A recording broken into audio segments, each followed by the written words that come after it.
Mushroom pepper fry, chicken pepper fry, mutton pepper fry சாப்பிட்ருப்பீங்க. இது mushroom pepper ஃப்ரையை வந்து நம்ம எப்படி ஃப்ரைட் ரைஸாக கன்வெர்ட் பண்ணணுன்னு பார்க்கலாம். சப்ஸ்கிரைப் பண்ணிக்கோங்க. சப்ஸ்கிரைப் எங்கம்மா பண்ணுறாங்க, லைக்கு கூட பண்ண மாட்டுறாங்க. பண்ணுவாங்கம்மா, எதிர்பார்த்துட்ருக்கேன். இது வந்து அப்படியே mushroom broccoli pepper fried rice. இது ஃப்ரைட் ரைஸ், ஓகேங்களா. கொஞ்சோண்டு கேரட்டு பீன்ஸையும் நம்ம சாப் பண்ணி போட்டுக்குவோம். இது கூட சாப் பண்ண ஆனியனை சேர்த்துக்கலாம். ஆனியன் சேர்த்துக்குங்க.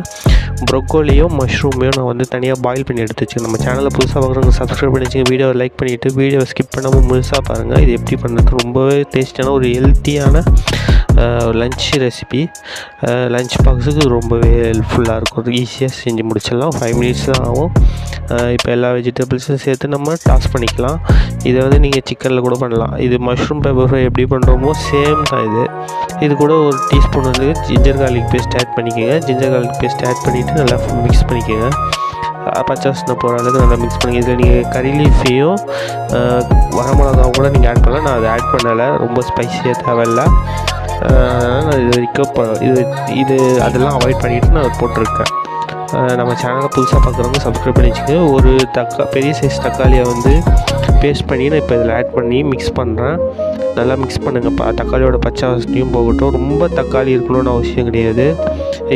இந்த டைமில் நான் வந்து பாஸ்மதி ரைஸை வந்து நான் பாயில் பண்ணி எடுத்து வச்சுருக்கேன். ஃப்ரைட் ரைஸ்க்கு எப்படி பண்ணுவோமோ அதே மாதிரி. நம்ம சேனலை புதுசாக பார்க்குறவங்க சப்ஸ்கிரைப் பண்ணி வச்சுக்கோங்க.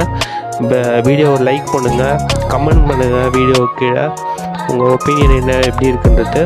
கொஞ்சமாக தனியாத்தூள் ஆட் பண்ணிக்கலாம். தனியாத்தூள் ஆட் பண்ணிவிட்டு நம்ம கொஞ்சமாக சில்லி பவுடர் ஆட் பண்ணுறோம். காரம் எந்த அளவுக்கு தேவையோ அந்த அளவுக்கு ஆட் பண்ணிக்கோங்க.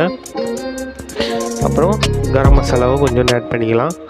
கரம் மசாலா ஆட் பண்ணிவிட்டு நீங்கள் வந்து பெப்பர் ஃப்ரைட் ரைஸுன்றதுல பெப்பரை கொஞ்சம் தாராளமாக ஆட் பண்ணுங்கள். வீடியோவில் பார்க்குறீங்க இல்லையா, பெப்பரை தாராளமாக ஆட் பண்ணிக்கோங்க. ஆட் பண்ணிவிட்டு நல்லா மிக்ஸ் பண்ணுங்கள். தண்ணியை கொஞ்சம் மேலே ஆட் பண்ணணும் தோணுச்சுன்னா கூட நீங்கள் தண்ணியை ஆட் பண்ணிக்கலாம். பாருங்கள், நான் வந்து இதில் நல்லெண்ணெய் யூஸ் பண்ணியிருக்கேன். நல்லெண்ணெயில் தான் பண்ணியிருக்கேன் நான். நல்லெண்ணெயை நீங்கள் யூஸ் பண்ணுங்கள். இப்போ ரைஸ் ஆட் பண்ணிவிட்டு நம்ம நல்லா மிக்ஸ் பண்ணிக்கலாம். பாஸ்மதி ரைஸ் ஆட் பண்ணிவிட்டு நல்லா மிக்ஸ் பண்ணிக்கோங்க. கொஞ்சோண்டு சால்ட் ஆட் பண்ணிக்கோங்க. இதில் வந்து நீங்கள் லெமனை கொஞ்சோண்டு ஆட் பண்ணணும், சரிங்களா. சால்ட்டை செக் பண்ணிவிட்டு நீங்கள் ஆட் பண்ணிக்கோங்க. ஏன்னா மஷ்ரூமையும் ப்ரோக்கோலியும் நான் சால்ட்டை போட்டு தான் நான் ஆட் பண்ணியிருக்கேன். கொஞ்சமாக லெமனை ஆட் பண்ணுற மாதிரிங்க. லெமனை கொஞ்சமாக ஆட் பண்ணிவிட்டு சால்ட்டும் செக் பண்ணிக்கோங்க. புதினா ஆட் பண்ணியிருக்கேன், கொத்தமல்லி ஆட் பண்ணியிருக்கேன். கொத்தமல்லி தலையை ஆட் பண்ணிவிட்டு இப்போ நம்ம இதை பிளேட்டிங் பண்ணிக்கலாம். இது ஒரு அருமையான லஞ்ச் ரெசிபியாக இருக்கும். நீங்கள் வீட்டிலேருந்தே நீங்கள் கட்டி கொடுத்து அனுப்பிடலாம்.